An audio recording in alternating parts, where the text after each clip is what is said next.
It is 7 a.m. and I'm getting started. I intentionally took my time this morning because I wanted to make sure I got enough sleep since I had a bad night's sleep last night. And right away I have a water crossing, so hopefully I don't get my feet wet first thing. That'll ruin it. Going over here. So it's been a pretty eventful morning. I woke up to a bunch of messages from my pet sitter. My dog developed an abscess. I already kind of knew about it. She'd like showed me what I thought looked like a bug bite, and I was like, yeah, just keep an eye on it. Well, anyways, apparently it got way worse and his entire throat swelled up and he like couldn't put his head down and stuff. So she had to rush him to the emergency vet, and they had to drain an abscess, which I want to like Google like what exactly is an abscess. Like I have like a very faint idea, but yeah, I feel a little helpless out here. But anyways, I'm just really glad that I have a really good pet sitter because I really trust her, and I'm not as worried as I thought I would be because I think that she's really taking care of it, and I'm really thankful that she made the decision to just take him to the vet, to the emergency vet, when she thought something was wrong.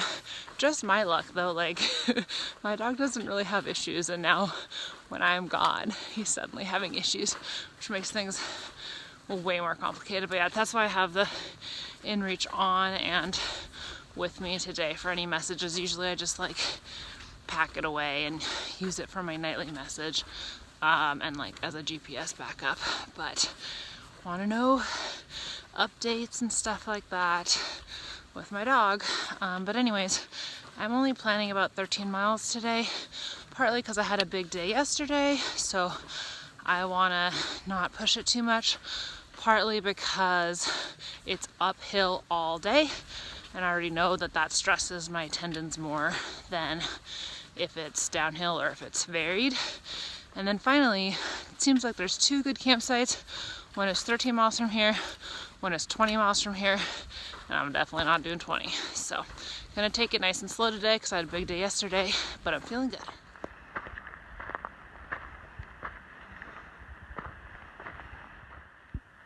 I am sharing the path with a deer this morning. I have yet to see a deer on this trip. Obviously, I've seen lots of deer on other trips. I haven't seen one yet on this trip, so keeping my eyes peeled. Right now the walking is very gradual, but it's going to get steeper and steeper, and it's going to be up all day. So this part of the trail has had a ton of washouts. So cairns, rock cairns, are very much appreciated for us lost souls. Honestly, I love this stuff where there is no trail, then you can find like footprints and stuff. It's a very risk-free adventuring, and it's fun. Ready or not, here I come. You can't hide. I'm gonna find you and walk on the trail. Hopefully I cross here. Alright, I've come to terms with my reality. It's gonna be better to just walk in the river than to go this slowly trying to find the perfect crossing spots 100 times. So here we go, wet feet for the day. Good practice for the Sierras. Alright, work a minute. Oh, it's very cold. Ironically, just when I decided to get my feet wet, that was the last water crossing in a while, and now I'm on a dry trail. But I didn't see a good way to cross anyway, so I think it was unavoidable. And now my feet are cool and getting iced, I guess.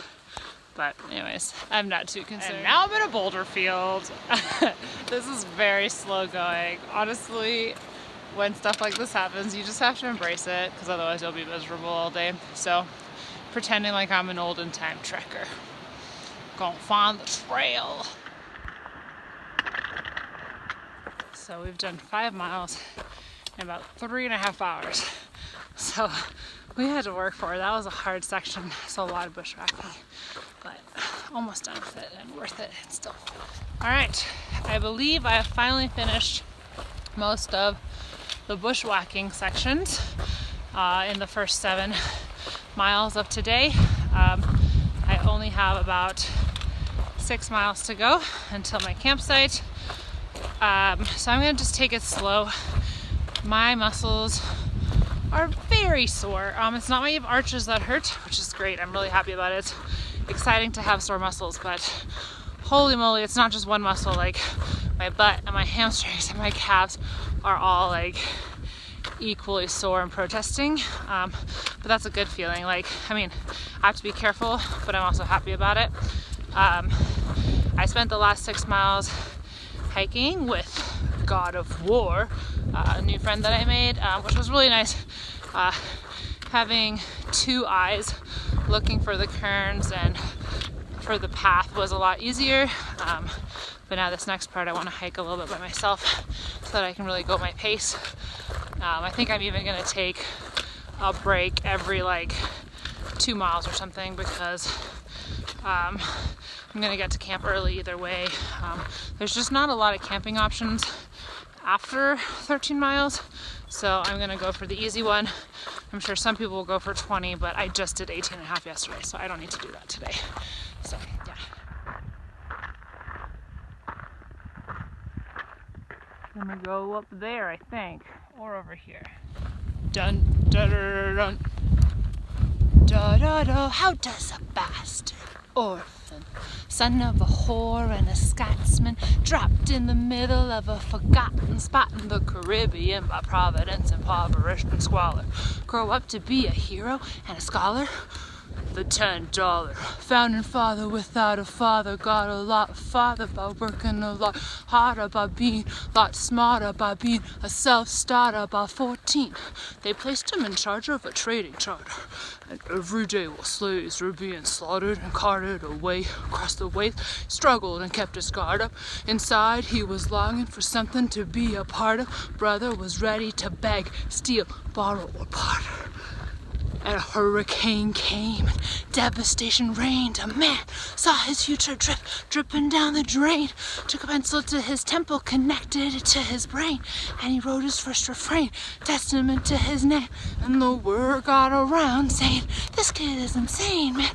Took up a collection just to send him to the mainland. Get your education, don't forget whence you came. The world's gonna know your name. What's your name, man? Alexander Hamilton. My name is Alexander Hamilton, and there's a million things I haven't done. Just you wait, just you wait.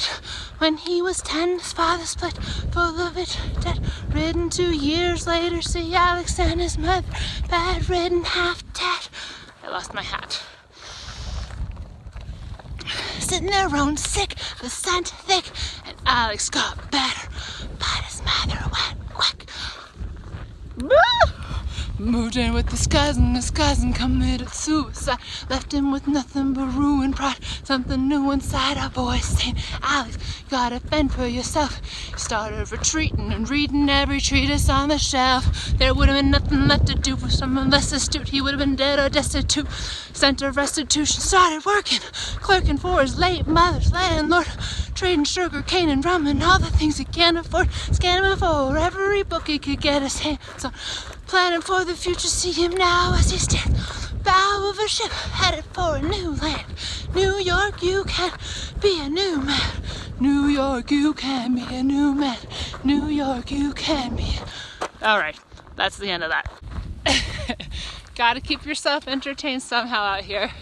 I have plenty of time to do it again for a more perfect version, but I think this version's funnier, so I've got to keep it. This lizard is not scared of me. He's saying, what's your problem? Huh? You got a problem with me? Because I don't got a problem with you, and I'm not scared of you. Wow, I'm so close. Okay, I don't think my phone can even focus anymore. Got a problem? Yeah, I got a problem. You're my man. Oh, there he goes.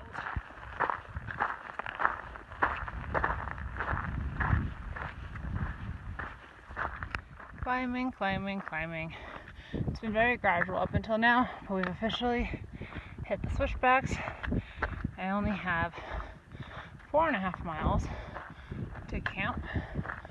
So I think actually I'll be at camp around 4, which will be an earlier camp day, and I like that. So I'm about 7,000 feet now because I've been climbing all day, and I think I can definitely feel the altitude a little bit. My breaths are just a little more shallow. I feel like they're a little less effective. I know we're not super high yet and we're gonna get way higher in the Sierras, but consider this training now, body. Gotta get used to it. A lot of blowdowns. Luckily there's fairly established ways around since I am here in May. This is a beautiful ridge walk right now. The trees aren't that beautiful because it's all a burn area, but the walking is nice. Alright, I'm about half a mile away from the place I'm going to take camp. It is cold up here. I'm still in my shirt and shorts because I'm walking uphill, so I'm warm enough barely because of that, but it's like my skin is chilled, so it's pretty cold. It's going to be cold tonight, I think. Blow down, so many blow downs. This is Mission Spring Camp, which is just off trail. It's a beautiful big area with picnic tables and food. Alright, I'm sitting in my tent because I'm about to put on every single layer I own. It is freezing. I would guess it's already in the 30s and it's just going to get colder, so tonight's going to be a really cold night. I did 14 miles today.